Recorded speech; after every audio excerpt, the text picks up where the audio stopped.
Sabrina and Rex have moved to a new home. New address, flat 2, 19 to 23 Mandela Court, Thrush Grove, Vicar upon St Agnes. Dear Irene, no room on this postcard for more than a quick hello. Ms. Clinch, the social worker, came up trumps. Apart from some strange fungicidal growth in the crevices, this SC2 bedroom all-elect digi-free council FLT with PKG and GDN is delightful. I must say it's a relief to be off the trailer park. The chainsaw incident was the last straw, or perhaps I should say splinter. I do hope the refugees will be all right in our old trailer. I understand they are Muslim, so I left them the mats and a rack full of vegetables. I drew the line at halal chicken, though I'm sure the chainsaw wielder would have obliged. More as soon as we are settled, V. P.S. Have written to my son Howard to find out if baby boy's possible father, the vet, is still around. Dear Howard, you may like to know, as I'm sure Karen won't have informed you, that you now have a large Australian nephew known as Baby Boy Small. His father, as far as we know, has been shot dead whilst masquerading as a dingo. It's a long story, don't ask. So he, like Sabrina, will grow up fatherless. Perhaps under the circumstances that is a blessing. I don't think a dingo is the best role model. Do you by any chance still use that nice vet? You might like to mention Karen's news to him. We'll stop now. Busy with decorating. When we arrived, everything was red, green and yellow. Mumsy. St Albans, Melbourne, Australia. Dear V and Sabrina, welcome to your new home. I am delighted to hear you have escaped the trailer park and wish you certain happiness and peace in Mandela Court.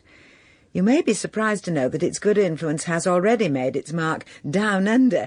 When I showed your postcard to your daughter Karen and she saw your new address, she was inspired to finally name baby boy. A big welcome then, please, for Nelson, Wilfred, Charlie, St John, Small. The first two middle names are for his great-grandparents, of course, but I don't know who is responsible for the St John part, and when I asked Karen, she and my daughter Lesley only smirked and giggled together. I tried to pump Lesley for information when I got her on her own, but she pretended not to know what I was talking about. They are as thick as thieves these days, our daughters. Not that I feel left out. Anyway, it might be something else to quiz your son Howard about, re the vet's name. Must stop now, as I've been asked to take Cheryl Marie and little Nelson out for a walk, so that Lesley and Karen can sleep late undisturbed. They went clubbing last night, which apparently is less violent than it sounds. We used to call it going to a dance. Their dances these days, though, don't seem to start until midnight and go on until breakfast time. Thank heavens it hasn't always been like that. Just think, if it had been, Cinderella would have turned into a pumpkin while still queuing to get into the ball, and Prince Charming wouldn't have looked twice. Unless he was a devout vegetarian, I suppose. Oh dear, I am waxing lyrical. I've been missing my creative writing classes and really must find time to go again. Perhaps I shall pen a poem in the park while I watch over my two little charges. Watch this space. Much love, Irene. Dear Nanny Spencer, Sabrina and I send our love and some new clothes for Nelson and Cheryl Marie. I'd like them to wear something from me, other than a made-over box pleat. You are certainly wholeheartedly embracing your role of head cook and nappy washer. It sounds to me as though your goodwill is being rather exploited. I can't speak for Lesley, but Karen is, and always will be, a taker. She can wind people round her little finger, or in some cases other parts of her anatomy. Presumably that's why it's on display when she goes clubbing. In no time she'll be in another unsuitable liaison, and perish the thought, another type of club. I hope she doesn't suppose she is going to walk into this flat, or indeed any other council accommodation, when she returns with Nelson. Tony Blair is very down on single mothers, especially the serial ones. I imagine she will be a candidate for compulsory sterilisation. We have finished painting the rest of Mandela Court. It is now a tasteful terracotta and very peaceful, apart from the African drumming. There, no sooner do I mention it than it starts again. Must go and investigate. Later. Sabrina and I had the most marvellous evening in number 4, learning the female courting rituals of the Astarte tribe. Sarah, my neighbour, is a princess from it. The drum rhythms are compulsive. Everyone from kids to pensioners was gyrating madly. Apparently in Africa, age is no handicap. Felt like a girl again. I could teach Karen and Lesley something about dancing and courting. Next week we are having a session with the male members. Must finish. Exhausted. A bosom bounce and a hip wobble. V. Dear Howard, Karen has given your nephew a string of names longer than royalty. For everyday purposes he will be known as Nelson. I suppose a christening is out of the question, but do drop her a line. Just remind me, was that nice vet called St. John? Mumsy, kiss kiss. St. Urban, Melbourne, Australia. Dear Vera, in deepest sympathy. Excuse the inappropriate card. It was all I had in my stationery box until I can find time to go out to the shops again, and I've used up all my notepaper in the penning of poems. 1 ink for your perusal. Lesley and Karen have gone up to Queensland for a week to lie down on the beach. Not that I feel left out. They are both suffering from exhaustion, apparently. A big thank you from Cheryl Marie and Nelson for their new clothes. Yes, the pair of baby trainers are very sweet, and after a good scrubbing I was able to clean off the rather nasty staining that was inside the left one. Any news from Howard about the vet? Much love from your poet pal, Irene. P.S. Are blue bags still available in England, do you know? Even when I boil them, the nappies are coming out a rather beige colour, which would certainly have never got past my mother's high standards. If you find any, please send them and I will reimburse. Britannia, Anode, by Irene Spencer. Oh, England, you are so far away. I wish that I could visit you, if only for a day. But I am needed here, my dear, to watch or 2 of your babes, to keep them safe and sound for you across the briny waves. If I was there or you were here, I'd worship at your feet.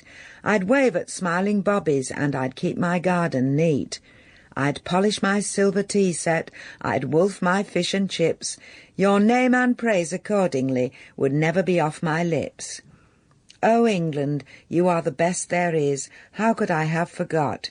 But I am here, and you are there, and my heart aches quite a lot. Dear Irene, I'm really worried about you.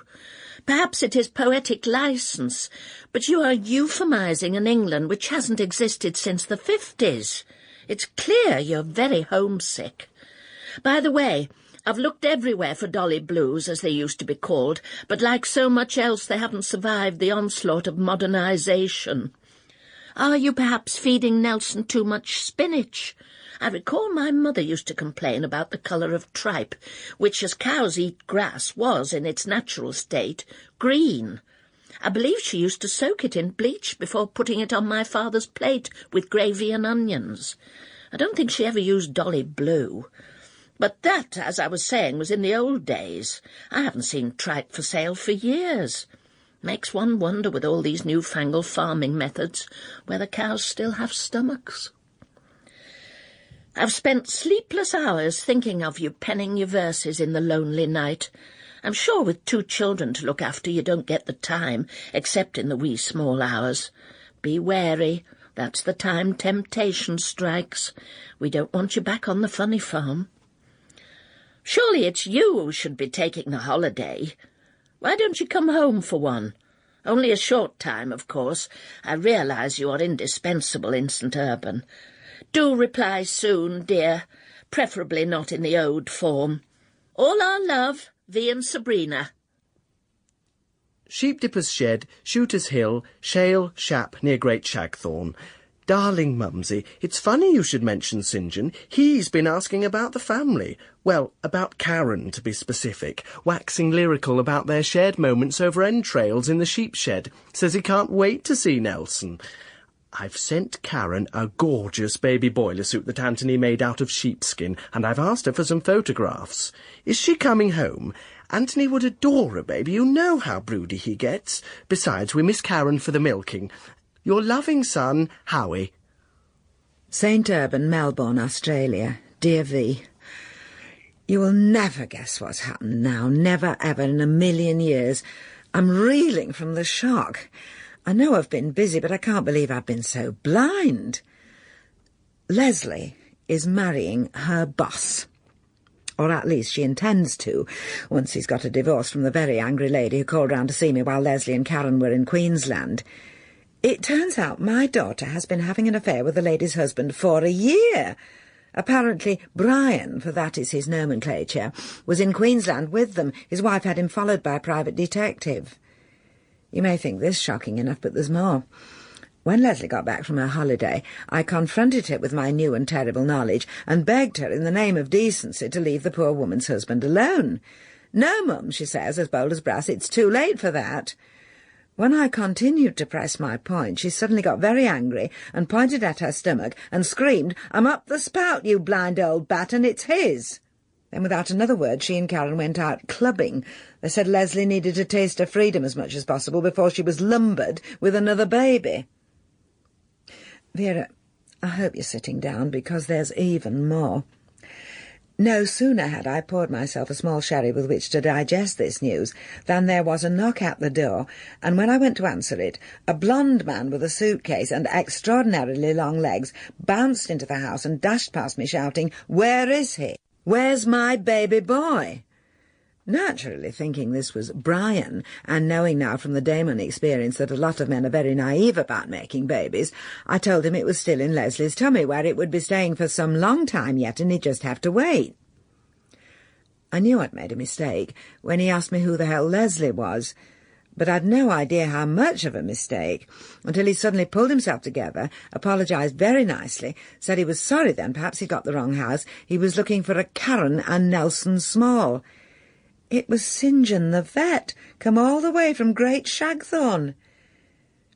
As I write, in the wee small hours, Lesley is canoodling in her bedroom with Brian, Karen is curled up with St. John in what used to be my room, and I'm folded up on the sofa in the nursery with Cheryl Marie and Nelson. Not that I feel left out. Heaven knows what tomorrow will bring. I'm wrung out and exhausted. If this is modernisation and a taste of the new millennium, please show me the way back to the 1950s immediately, dolly bags, bleached tripe and all. I'm too distressed even to write a poem. Yours, shocked to the core, Irene. P.S. I said a small sherry, Vera, just in case you're about to make silly and wild accusations again. Just remember, you're the one who said, "I am an alcoholic," not me.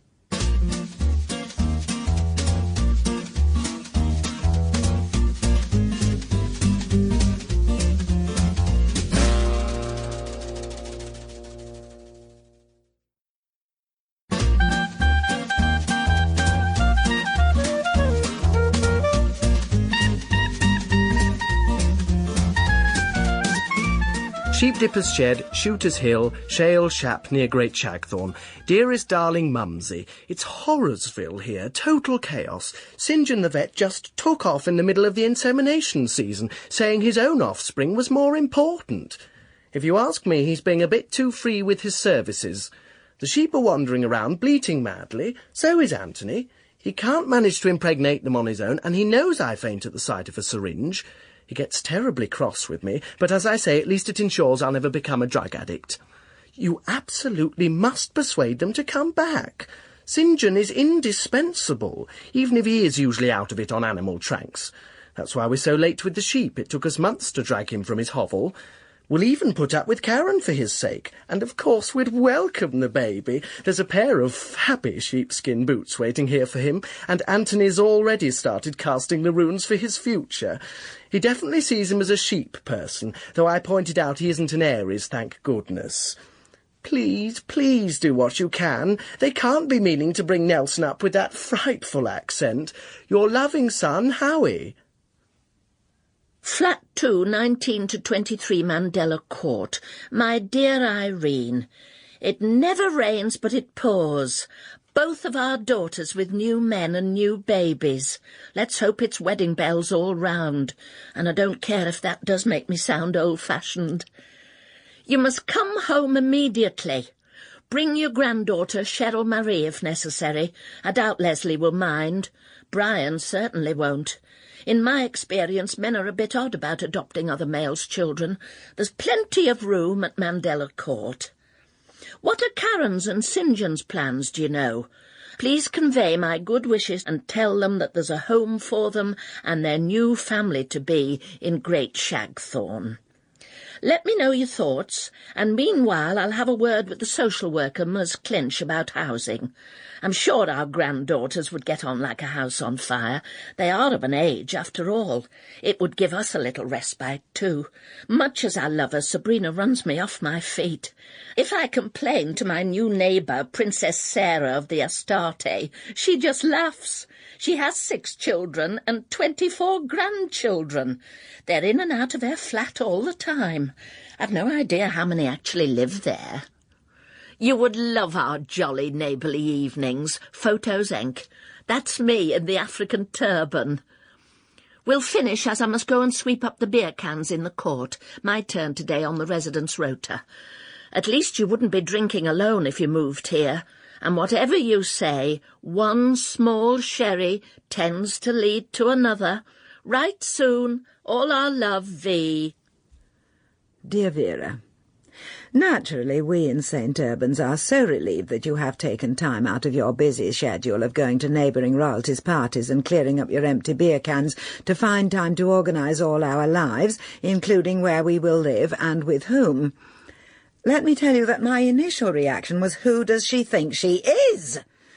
But after sitting for some quiet reflection in the botanical garden, I have managed to get some perspective and tried to see it from your point of view, distorted and erroneous as that might be.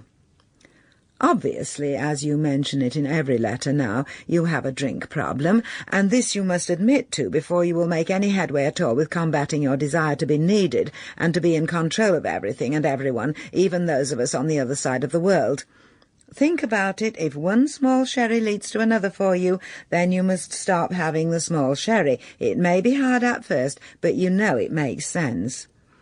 Gradually, as the alcohol fumes clear from your brain, you will start remembering important things, like the fact that I have my own perfectly lovely home to go back to in England at 42 The Limes, Heather Green. The next revelation you might have is that Sabrina is your daughter Karen's child, not yours, and that she has left her with you to look after her until her return, which is imminent. After that, it might just dawn on you that St. John, being a successful veterinarian surgeon, has his own wonderful house with grounds in neighbouring Little Shagthorne, so he does not need to be found digs in Great Shagthorne, presumably with your son Howard. You can't, of course, be expected to know that he has done Karen the honour of asking for her hand in marriage, and that she has accepted invitation Enc. They have asked me to mastermind the catering at the reception, which challenge I shall be delighted to rise to, and with which, if you care to, you are most welcome to assist. Karen, St. John, baby Nelson and myself are all flying back to England in a few days, by which time I hope you are feeling better. It will be a relief for you to know that Karen will be moving in with St. John immediately on their arrival, and will be taking little Sabrina to live with them, so you will soon have that respite from childcare duties that you were longing for in your last. All good wishes for your speedy return to normal, whatever you remember that as being, Irene. Flat 2, 19 to 23 Mandela Court, Irene. Since you have opted completely, and in my opinion wilfully, to misunderstand the helpful suggestions I made, with only goodwill and loving friendship in mind, I have decided that all future communication will be through my solicitor, Agabatha Adebayo, LLB, Queen of the Astarte. I am filing charges against you in a civil court for slander and intentional theft of my daughter Karen's affections. I don't imagine with your recent crazed record you will have a leg to stand on. Not that you do often anyway, what with your alcohol problem. You may like to know, as indeed might Karen, that according to my son Howard, St. John's wonderful house with grounds consists of a bothy surrounded by a nettle patch, and that he narrowly escaped being struck off the veterinary register for overuse of animal tranquilizers. I don't give a crying baby much of a chance in that household. As for you, you will find yourself once again in your poky flat, home alone, except for a bottle. I wish I could say I sympathised. It is awful to feel left out, but I'm afraid that's what you get for meddling. Sabrina and I will be unable to attend Karen's nuptials, invitation returned, as the date clashes with our Mandela Millennial Carnival. Sabrina is playing a steel drum on the float. As I have pointed out more than once, it is important for her to be in touch with her roots. Ms. Clinch is in full agreement. Yours faithfully, V. Small. 42 The Limes, Heather Green. Dear Vera, thank you for the warm welcome home. You may be distressed to know that instead of panicking at the threats of legal action against me, I undertook some research via the telephone and through my local library. I feel strongly that I must inform you that, 1. Astarte was a fertility goddess worshipped by the Phoenicians and not an African tribe at all. 2. The Law Society have never heard of Agabatha Adebayo, and neither does she have a degree in law. 3. She is a member of the Ladies' League of Basketball in Vicar upon St. Agnes, hence the letters LLB after her name. I showed your letter to Karen and St. John, and they laughed and laughed. Apparently, St. John named his 12-bedroom Georgian hunting lodge the Bothy as a joke, which your humourless son Howard obviously didn't get, and why should he, since he has never been invited over? As for the animal tranquilizers, once, while wrestling with one of Howard and Antony's more aggressive sheep, St. John accidentally jabbed his own arm rather than the creature's bottom, inadvertently sedating himself for several hours. Since you are obviously upset about not being able to attend their wedding due to a prior engagement, Karen has moved the date forward to January 2000. She will be hand-delivering the invitation personally, I believe, at which point she will also be inviting you to live with them in the granny flat at the Bothy, so that you don't have to feel you are losing Sabrina. All for now, as I must away to an emergency meeting of the Heather Green Village Millennium Bus Shelter Fund Committee. I left them with a few simple chores while I was away in Australia, and they have done nothing. I do hope this letter finds you feeling more like your old self. If so, let's start planning the menu for the New Year wedding. If not, please do not trouble yourself to reply. Yours in memory of a long and trusty friendship, Irene. The coach house apartment, the Bothy, Long Lane, you're telling me, Little Shagthorn, dear Irene. Well, here I am, ensconced in the granny flat, though St. John always jokes I look much too young to be one. What a tease that boy is. And I must say they have bent over backwards to make it nice for me. St. John, of course, is just a naturally kind and delightful person, as well as rich and good-looking. Quite the Prince Charming. Karen, for once, seems to know how lucky she is, especially with feet her size, and is a completely changed person. She came to see me in Mandela Court of her own devolution and said, "Mum, if only I realised years ago how much you needed and wanted my love, everything would have been quite different." I was taken aback, I can tell you, particularly as it was a voodoo evening and I had white paint and feathers all over my head and was up to my elbows in chicken blood. I told Sarah about your suspicions, by the way, and she roared with laughter. Agabatha, her niece, is studying law at night school, and it was only silly me supposing Astarte was African. In fact, Sarah is a modern-day reincarnation of the goddess, and the tribe part are the others involved with her rites. I do miss them. But it's lovely to have my family close, and I shall soon get used to seeing nothing but hills outside my window. Pushing Nelson's pram up them is the very devil. Now about the wedding. What do you think about coq au vin as the main course? It's one of Sarah's recipes. V. Dear Vera, brief note, haven't got long. The male members of the committee put the Millennium Bus Shelter up last night, and it is down again this morning with the winds. I thought at the time that if a thing is worth doing, it's worth doing yourself. I really don't know why I don't listen to myself more. Glad you're happy being mother-in-law, pre-marriage, to Prince Charming, and that you have seen enough sense to be rescued from that cult. They are dangerous things. It starts all jolly and fun with feathers and white paint, and ends with poison in your orange juice and mass suicide pacts. I saw a documentary on television once, and believe you me, it wasn't for the squeamish. Now, as to the wedding menu, I have been planning a fork and finger, not a sit-down do, so coq au vin would be quite inappropriate.